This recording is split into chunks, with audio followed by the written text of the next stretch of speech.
Sa Manila, kung tatawag ka, kung mayroon mang mag-reply, tigok ka na dahil sa traffic. Ha? Tigok ka na dahil sa traffic. Ito pang traffic natin sa Pilipinas, mga kapatid. Ang ating gobyerno sa Pilipinas ngayon, kung gusto siya ito, kung gusto siyang magbago, yung traffic sa Pilipinas, madali lang eh. Madali lang. Una, iiwan, hati-hatiin niya ang mga negosyo. Supposing, like in Saudi Arabia. Sa Saudi Arabia, all embassy sa Saudi Arabia, saan ang embassy sa Saudi Arabia? Nilagay sa Riyadh. Okay? In fact, walang dagat ang Riyadh. Ang dagat, supposing ang mga embassy dapat nandoon sa may dagat. Kasi sa communication and business. All main offices, all business in Saudi Arabia, lahat ng negosyo sa Saudi Arabia, main office nila sa Riyadh. Sa Riyadh. Bakit? Kung ilagay nila sa Jeddah, ang main business, main offices na business, ilagay nila sa Jeddah at ilagay nila mga embassy in Jeddah. What happened in Jeddah? Ay maging congested, ang traffic ay hindi mo na ma-spilling. Kung sana, kung hindi pa itong sakimba, sa kapangyarihan, ang negosyo niya ay ilagay dito sa ilagay niya sa Maynila. Main offices sa Maynila. Embassy sa Maynila. Lahat ng negosyo, approval kahit sa Maynila. Ano pa? Tatanggal pati yung mga main office sa Iglesia ni Cristo. Main office ng Iglesia ni Cristo, Manila. Main office ng Seventh-day Adventist, saan? Maynila. Saan mga main offices sa Maynila? Ang negosyo, anong mangyari? So, paano masolusyonan? So, kung ilagay sa Davao, ilagay sa Cebu, ang ibang mga business, supposing, Toyota offices. Toyota. Itong business na Toyota. Kunin ang main office, ilagay sa Cebu. Nissan. Okay, lahat ng Nissan, main offices, ilagay mo sa Davao. Ano pa? Mga bank offices. Yung mga bangko, main office, RCBC, yung corrupt na RCBC. Lahat ng mga Philippine Insurance, whatsoever, insurances ang bangko, ang main office in Manila. If those main offices, nilagay nila sa Cebu, nilagay sa Cagayan, nilagay sa saang big cities in the Philippines, ang congested, ang traffic sa Manila ay mabawasan. If they could not solve simple problem, how can they resolve the biggest problem? Example, yung shabu. Paano masolusyonan ang shabu? Ang shabu, pag nahuli niya ang tulinada, hinuhuli ang shabu, saan ibigay? Pag nahuli ang shabu, saan ibibigay? Tinatawag nila sa pidiya. Sa pidiya nila ibibigay ang ilang tulinadang shabu. Alam mo ba, nalimutan ko last year, na mayroong census, tinitingnan ang nahuli ng mga shabu, ay kulang. Kulang ang ilang tulinada, ilang kilogram, kulangan ang nandoon na sa bangko, nakabult pa, nandoon sa pidiya, ay nawala ang mga shabu. At nalalaman natin nga may mga shabu, mga tiyangge, ang nagpalikod nito ay mga pulis din. Bakit pag makahuli ka ng shabu, tulinada, bakit hindi mo tawagin ng media? If I'm the president or inside ng pidiya, pag nakahuli ng ilang tulinada, immediately, call all the media at lagyan ng gasolina, sindihan. Diba? Simple solution. Sunugin mo kaagad yung sunugin mo kaagad ng shabu. Bakit ibang ko mo pa? Para yung mga kurap ng sa pidiya ay magkakapira sila. Kung hindi man kayo makasunog, hindi mo kayang sunugin, itapon mo sa itapon mo sa dagat. At least naman lang yung mga katulong, yung mga doon, mga bugaong doon, makakain, mga tilapia. Pag nalasing sila, pakinabangan mo pa, mahuli mo pa yung mga tilapia o yung mga isda dito pag nalasing sa drugs. Ihulog mo sa dagat. O susunugin mo. Bakit mo ibang ko? Yung mga pidiya, hindi naman anghel eh. Yung mga opisyal natin sa pidiya, ay mga anghel sila lahat. Wala bang kurap sa kanila? Nga kumukuha sila diyang naipon dyan at binibinta? Snatcher. Anong solusyon sa snatcher? Very simple. Hindi ako nag-aral ng criminology. Okay? Hindi ako nag-aral ng criminology. Pero simple solution. Snatching. Snatching, Snatching. Hindi niya masolve. Paano isolve? Di ba kayo nahihiya? Oy, mga pulis, makinig kayo sa akin. Snatching, kung ako mag-solve sa snatching, very easy. Magpagawa ako ng decoy, mga babae, mga black belter. Ha? Decoy, mga babae black belter, ng mga pulis. Magtawag-tawag sila nila doon. Ha? Pag may hablot, black belter, mga babae, di huli sila lahat. Ha? Magpagawa ng decoy, yung ibig sabihin, magpa-sibilyan sila. Kalukuhan, maraming lugar ng mga mandudukot. Nag-uniform kayo. Paano nyo mahuli? Kung ako ang mangdurukot, kung ako ang drug pusher, naka-uniform kayo, hindi ko kayo makikita? Nandoon naman sila, sabi nila, yun daw ang buy-bus operation. Buy-bus operation. Sabi nga nila, ang buy-bus operation, ang sinisigaw ay hindi naman talaga totoo. So, yun ang problema sa atin mga kapatid. Corruption. Bakit nandito tayo sa abroad? Dahil sa corruption. Dahil sa kasinungalingan nila. Nag-asinso na daw ang Pilipinas. Sa buong mundo, wala nang number 1 na exporter of human being. Ang ibang bansa, like Japan, sasakyan in-export. Tingnan mo, mga Toyota, mga Nissan, exporting by Japan. Chinese, tingnan mo. Mayroong ini-export ang mga Malaysian. Mayroong ini-export. Anong i-export natin? Anong in-export tayo mga Pilipino? Anong in-export natin? Mga burikat. Prostitute. I-exporting prostitute. Bago sa Kuwait, di ba? Almost 1 dozen nahuli prostitute. We are exporting prostitute. Another. Another thing. Pini-export sa atin. Sabi nila, saging. Imagine kawawa naman, saging. In-export. Yung banana, senyorita, Philippine yan. Ano pa? Yung mga gulay natin i-export. Kahit nga tissue paper, wala tayo. Ang export natin ay mga tao, human. We are exporting human exporter. We are called human exporter. Ang export sa Pilipinas, number 1 ay tao.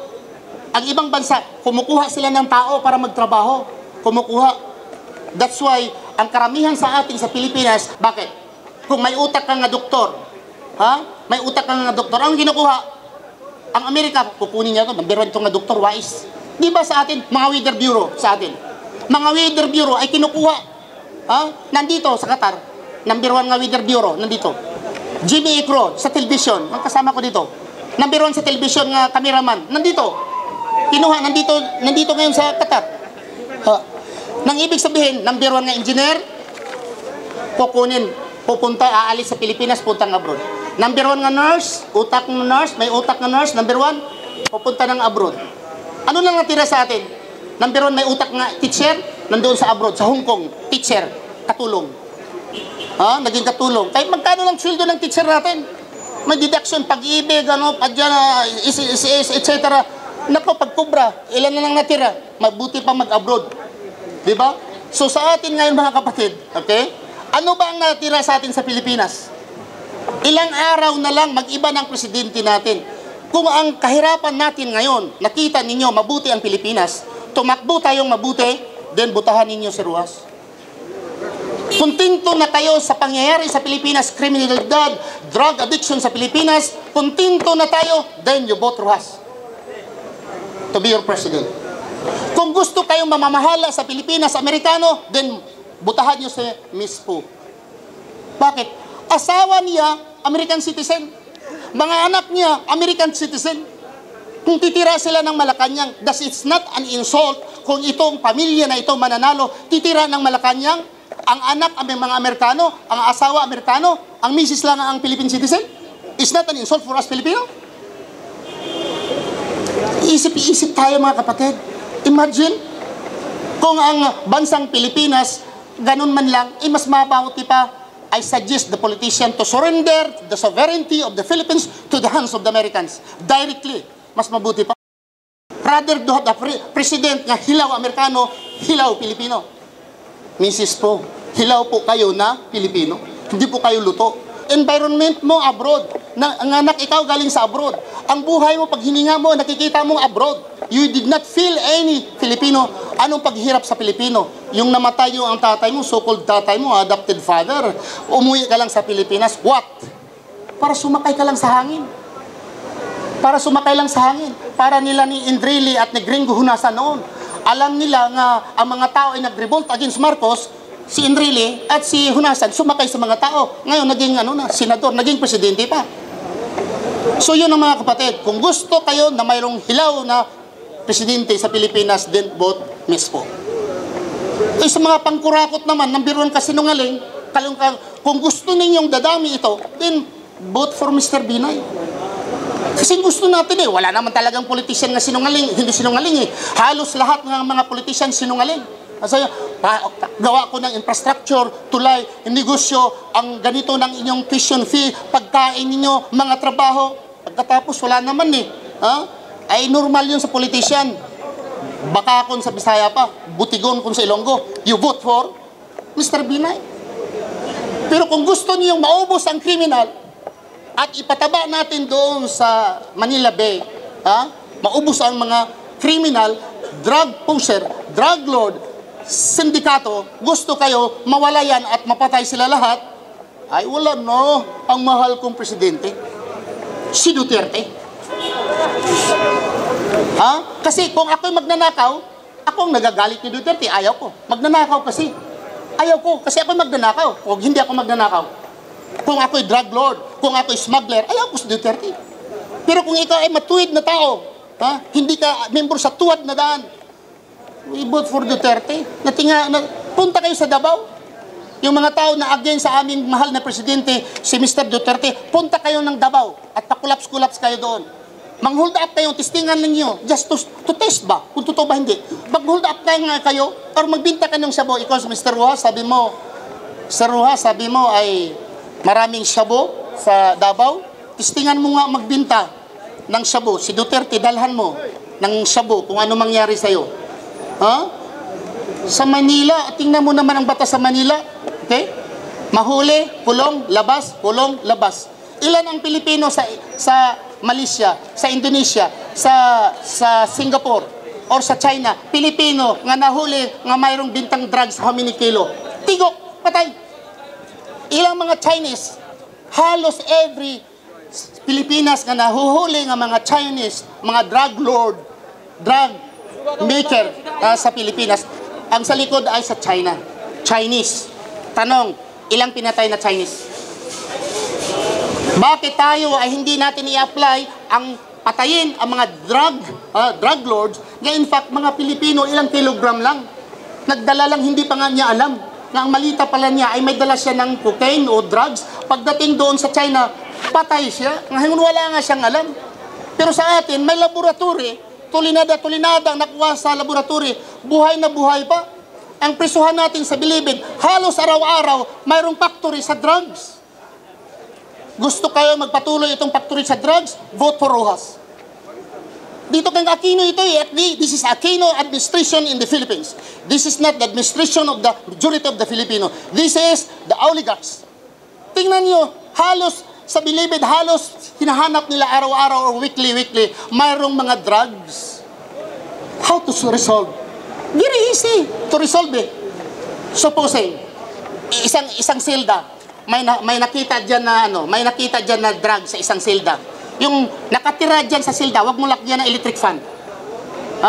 Wag mo ang pagkain instead na 1 kilo in 1 day, gawin mo 1/4 na lang. Wag mong patayin. Bigyan mo ng pagkain, kunting pagkain, na instead 1 kilo sa isang araw, ang silda ninyo nahulihan ng drugs. Okay, pagkain nyo sa isang araw, 1 kilo dito, gawin ko na lang 1/4 kilo. Hindi naman mamatay. Ang tubig ninyo ay 2 galon sa isang araw, gawin ko na lang 1 galon para maliksyon kayo. Pero kung sino magsumbong sa inyo, instead 10 years, gawin kong 8 years na lang. Kung sino magsumbong, nandun sa silda, kung sino magsumbong nga ganito, ilipat ko siya sa ibang silda, kung ang sentensya niya ay 10